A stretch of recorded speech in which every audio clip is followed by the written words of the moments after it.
خشونت اویلوی یکی از مشکلی‌های اساسی در جامعه به حساب می‌رود. در مناقشه پی در پی مشکلی‌های زندگی بالاخره بسیار حالت‌ها به فاجعه انجام می‌دهد.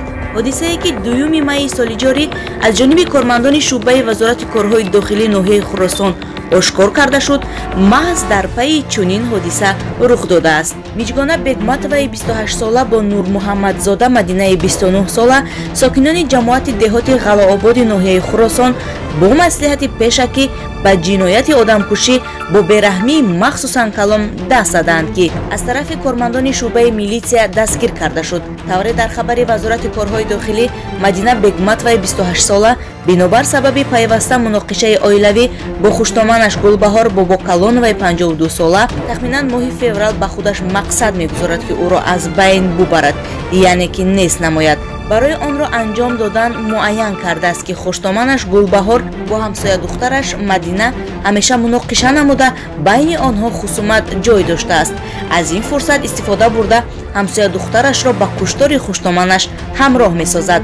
بعد به سر مقصد آمدن عملی سازی جنایت 1 می سال جاری تقریبا ساعت 22:30 باباکالоновا گلبهار را که در حالت خواب بوده است رویش را با روی مالچه پوشانیده سراول از جانب این دو زن مورد لطکو قرار می گیرد. سپس او را به دهانش لطه را پر کرده بوغی کرده به هلاکت می رسانند.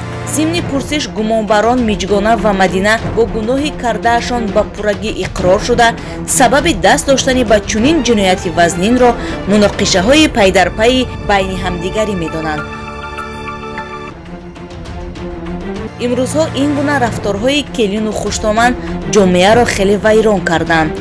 روز خبر می رسد که خوشتامن کلین را کشته است و یا کلین خوشتامن را کشته است. شهروندان عزیز، کلین و خوشتامن های عزیز، پیش از آنی که یکجا می شوید خوبتر یکدیگر را دانید آموزید، چون زندگی بازیچه سری راهی کسی نیست. کلین های عزیز، وقتی که به خانه یک کسی دیگر می درآیید خوشتامن هایتان را مثل مادر قبول نمایید، مثل مادرتان حرمت کنید، احترام کنید. این چنین خوشتامن های عزیز، کلینی که به خانه اتان می درآید مثل فرزند قبول نمایید، نصیحت کنید، تربیت نمایید، مثل دختر خودانید، پس نزنید و تحقیر نکنید، چون که از پشت چنین رفتارهایتان دل همان کلین از زندگی خنک شده با چنین کارهای ناشایسته دست میزنند.